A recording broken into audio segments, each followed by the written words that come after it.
Hi there, this is Josh from Literary Gladiators, and today I am here with the 26th Foodie Book Tag. When we did the Foodie Book Tag poll, pie was the one that won the 25th, but between the Facebook group page and the YouTube comments, burgers finished in second. I think burgers got a lot from the Facebook group page, though. So I thought I would put something together and create the burger book tag. So let's hop right into it. The first prompt is hamburger. If you were looking to get someone to read one of your favorite writers, which of their works would you recommend?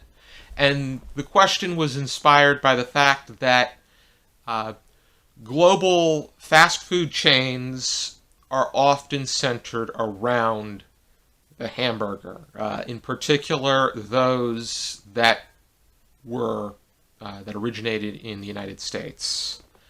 But if I wanted to get someone to read Stephen King, I would suggest that they read Bag of Bones, because there is a great deal of versatility with this one. It is a larger book, but it is also easy to get into. The story is very strong and gripping. There are elements of horror, but it doesn't have that sense of hardcore horror that there are some people that want nothing to do with horror are gonna stray away from. But I think that they can get into something a little bit lighter, like Bag of Bones, as far as its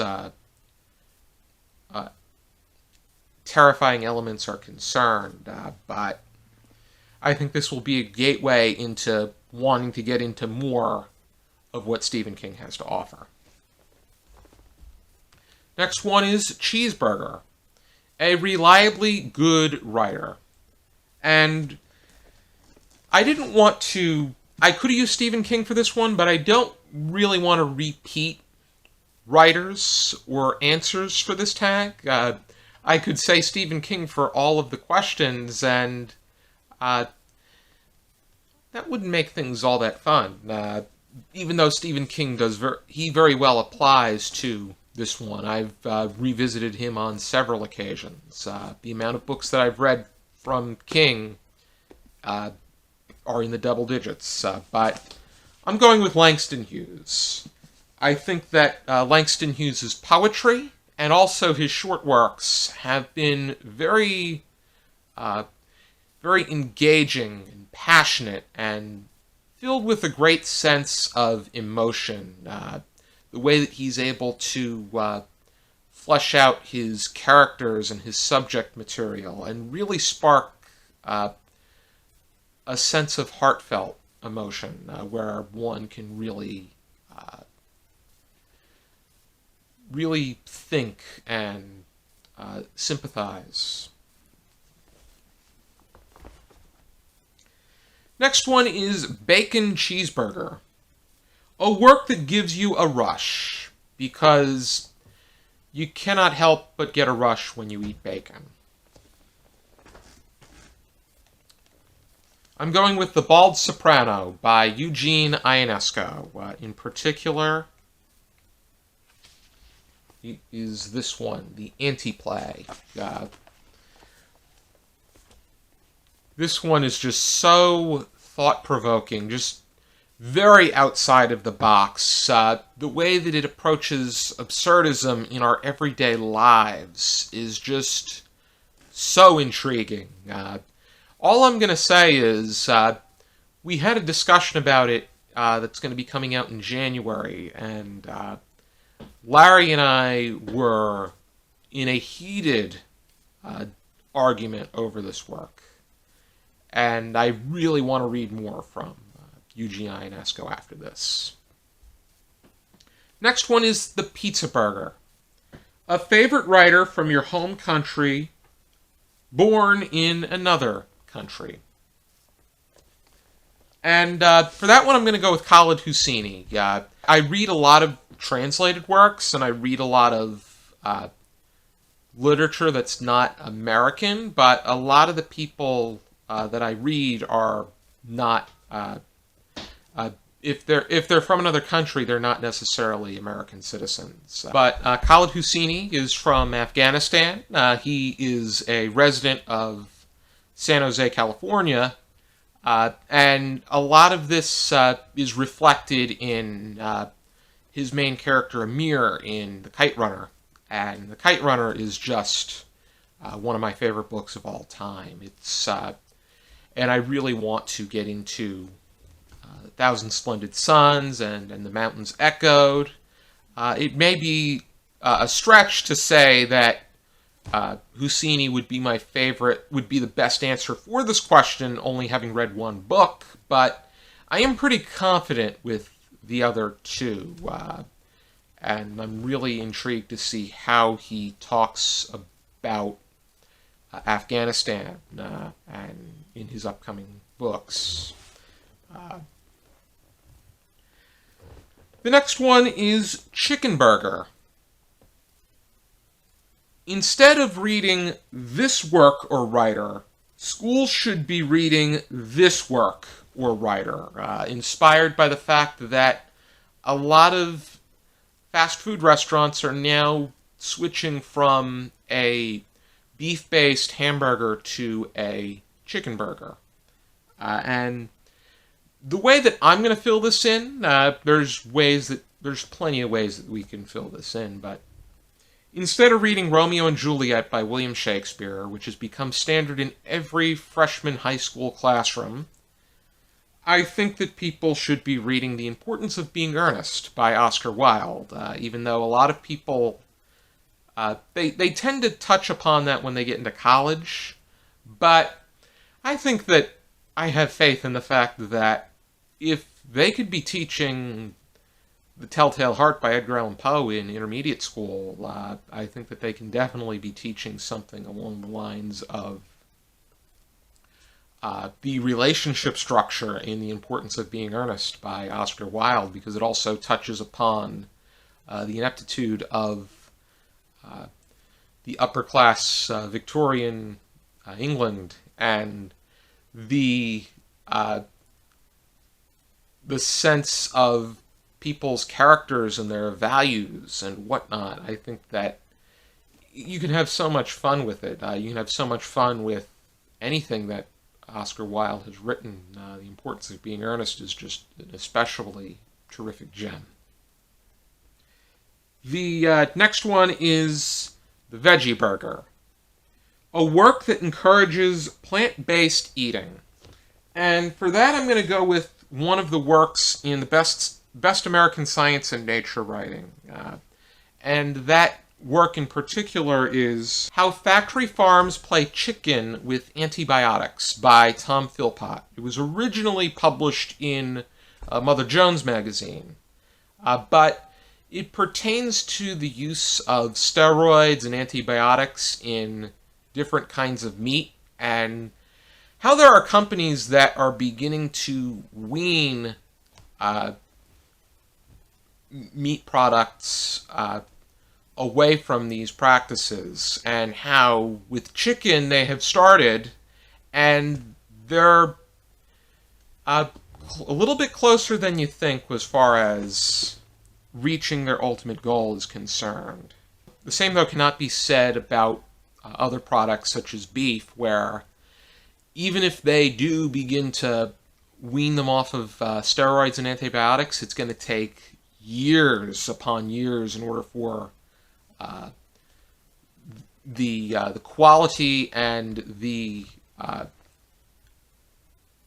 trustworthiness of the product to return to the shape in which we want it. And it would probably be a quicker decision for people to just make that decision to not eat meat at all. Even if there's a slighter hope with chicken, I think if people don't want to consume steroids and antibiotics, their best bet is to eat more plant-based.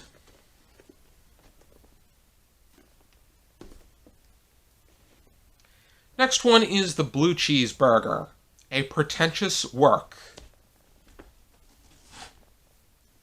It's the one I am reading right now. Jimmy Corrigan, The Smartest Kid on Earth, by Chris Ware. It has described itself as being the Ulysses of graphic texts. Chris Ware has made mention to the fact that you should be of a certain caliber in order to read this. Even within its structure, the subject matter is very dense and dull. There are elements to it that are quite fascinating, and it really plays upon the mind of the reader. And the way that it explores and experiments is quite fascinating. But, with that being said, it is still very pretentious and annoying.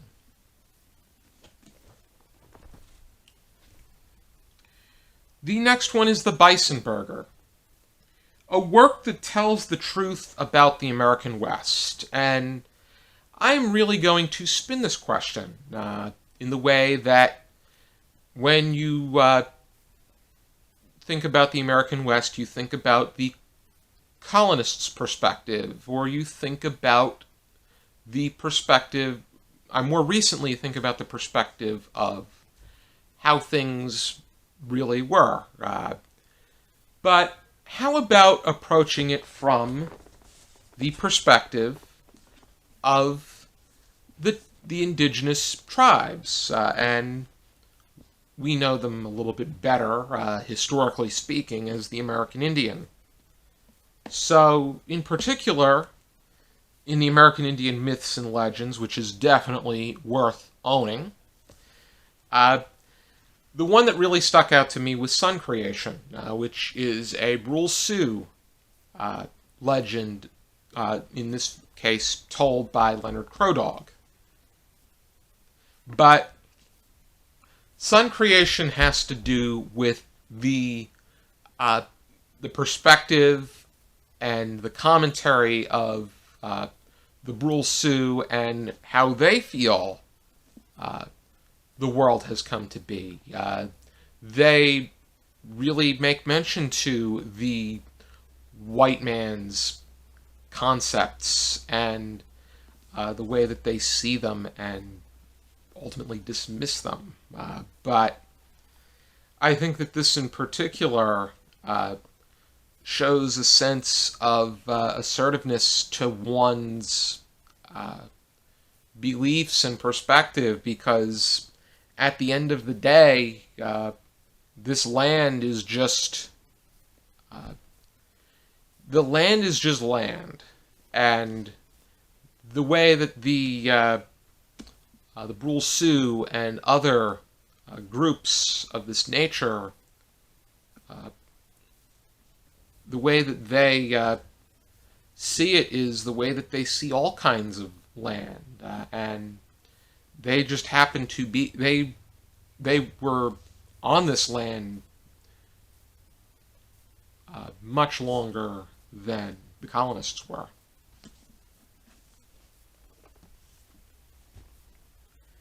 The next one is Mushroom and Swiss Burger. Talk about a moldy book you own and admire. And three of the books can really fit this category. I had gotten some cookbooks at the Collingswood flea market. Someone was giving them away for free. But the one that really stuck out to me is Swiss Cooking by Ann Mason. And the reason I say this is, I mean, by moldy, I mean it's not moldy to the point that you're not able to breathe. It just so it's old, and it was in a basement for quite some time. And it just so happens that when I first, I like to give my books a good smell. And initially, this smelled a lot like fondue. And to me, that really stuck out and gave me that sense of atmosphere. Ann Mason does make mention to the fact that Swiss cooking goes beyond cheese, but she does have a very remarkable fondue recipe. I had fondue one year for my birthday, and it really, it's something that I like and enjoy. I think that the two signature cheese that should be used is Emmentaler and Gruyere. There's people that have various variations. There's people use Fontina. People just use chocolate and make it chocolate fondue. But Emmentaler and Gruyere are the two premier kinds of cheese that you use. But I think that with this being in my library and a different kind of atmosphere, it still has a similar scent to what it did. But I think that it smells a little bit. I think that it does not smell as moldy per se as it did. It was 12 years ago. Next one is the Turkey Burger, a work that encourages a healthy lifestyle. What really inspired this question was when I watched The Biggest Loser one time. Bob Harper wanted to have his... he wanted to encourage healthy eating, but not to the point where he was tearing away at somebody's basic diet. In this case, he told them that you could still have burgers, but a better option is a turkey burger. And that really stuck out to me. I can't say that I've really exercised that suggestion, but I think the idea really still sticks out. But what encourages healthier eating? Martha Stewart's vegetables, because it really provides character to all kinds of vegetables. I've cooked out of here before. I tried the... we cooked the kale and ricotta dip, my aunt and I, on this channel. I had the Swiss chard lasagna I made. One thing I'm going to be trying soon is the mustard green pesto. I couldn't get the mustard greens the first time, so I had to use something else, but I'd like to try it with mustard greens, because I think that there would be something worth trying as far as that is concerned.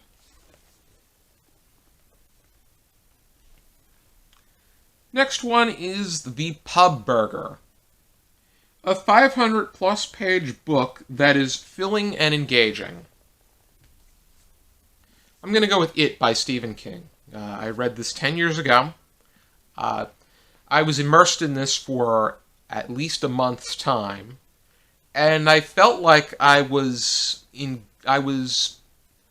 just engaged in the world and the atmosphere that Stephen King put together here, even if this world or atmosphere was just up the East Coast in Maine. But the next one is the Diner Burger, a work that made you feel physically and emotionally involved.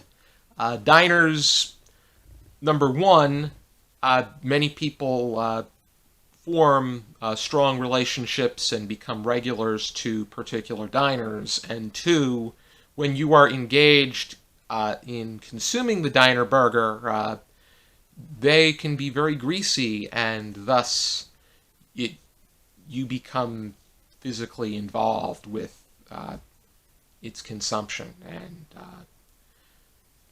the grease on your hands and the grease around your lips and your mouth are a testament. But I'm going to go with Solitary by Albert Woodfox. I read this for the BookTube Prize. It was my first place selection for my final ballot, even though it did finish in 5th. But Woodfox was so atmospheric about his experiences of spending over 40 years in solitary confinement. And I got a greater sense of what it was like to be in his circumstance, and I really learned a lot about the prison system from the perspective of somebody that had to endure it. The next one is The Honest Fast Food Burger.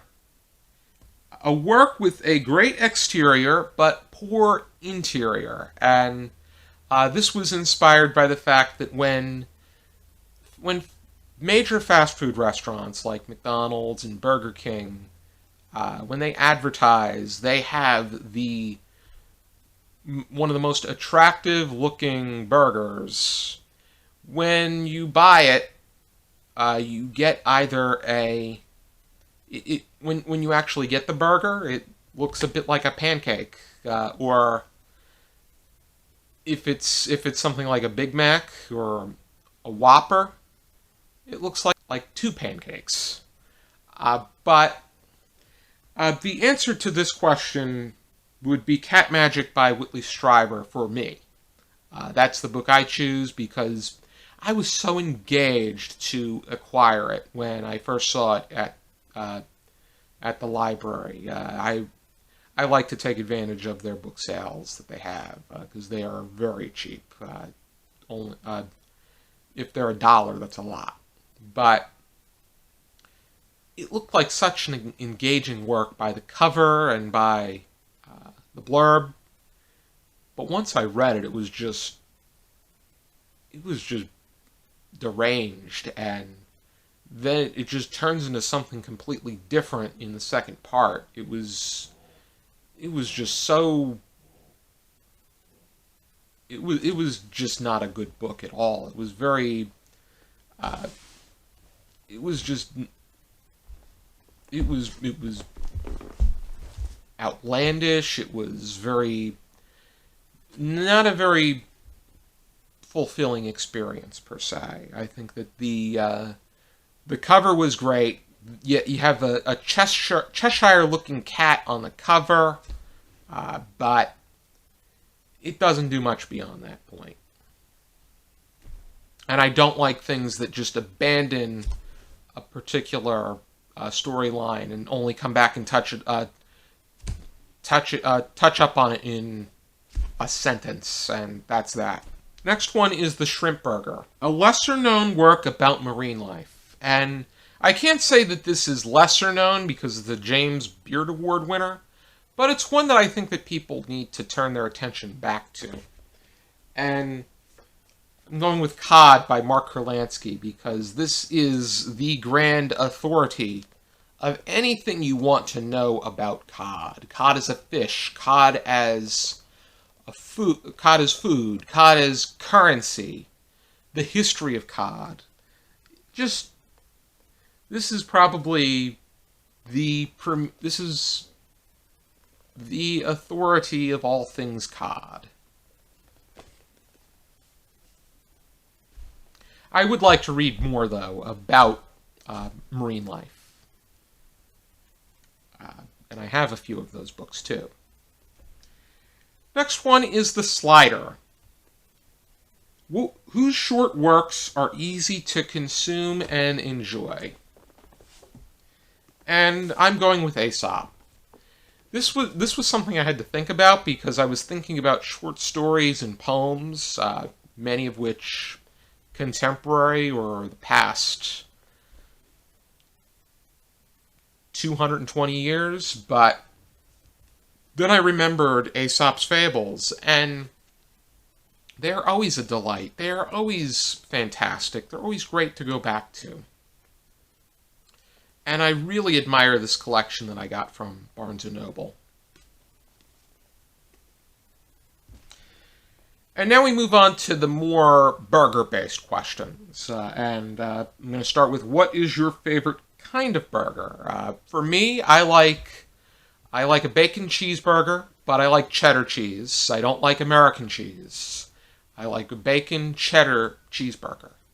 And I also like a pizza burger. Next one is, where is your favorite place to get a burger? And for me, I like Burger 25 in Toms River, New Jersey.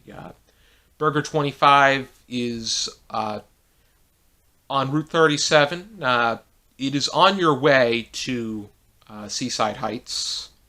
They moved into a new and bigger building. I would like to get there at some point in time.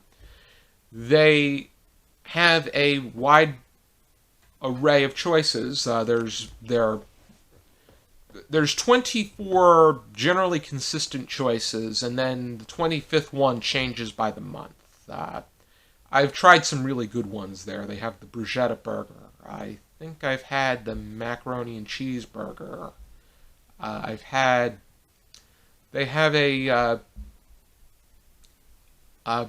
it's like a kind of like a pizza burger that was one of their options, but usually I'll get the bacon cheddar cheeseburger if I'm not as fond of the option at hand. I know that in October they usually do the Oktoberfest burger, and their boardwalk fries are amazing, and their garlic ranch dip is a favorite condiment of mine when it comes to a fry-based condiment. I like ketchup, but their garlic ranch dip is incredible. And finally, who do you tag? I'm going to tag 20 people to do this. I'm going to tag Michaela and Gretchen from Betwixt the Books because they have never done any of my Foodie Book Tags. I still love both of you, but I am really interested to hear what you guys have to say if you're able to get to this Foodie Book Tag. I tag James from James Holder, Bill from Bill Ruttenberg, Richard from Are You Into Horror, Jack from Rambling Rackshanor, Charlotte from Charlotte Reads, Kara from Wild Book Garden, Dane from Dane Reads, Laura from Let's Get Fictional, Kit from Kit's World. Kit is a new booktuber, somebody that has really brought a great deal of excitement and quirkiness to the community. Maya from Bespectacled, Becca from the Book Sanctum, Jake from Man Carrying Thing, Perry from Literary Niterary, Althea from Althea is Reading, Bruce from Scallydandling About the Books, Jade from Jade Jorphy, Cherry from Cherry Books, Todd from Todd the Librarian, and Sue and Megan from Spinebreakers. I want to thank everybody for checking out this burger book tag. I really enjoy doing these foodie book tags. My goal is to have at least 2 more throughout the duration of 2020. And I hope to have more in 2021. I'm contemplating doing another poll when we get to 30 foodie book tags. So it'll provide you, the viewers, with more options. Thank you for tuning in. I hope you check out some more videos from our channel, and I highly encourage you to support us on our Patreon. For the money that we make will allow us to provide you, the viewer, with even more material. For now, keep reading.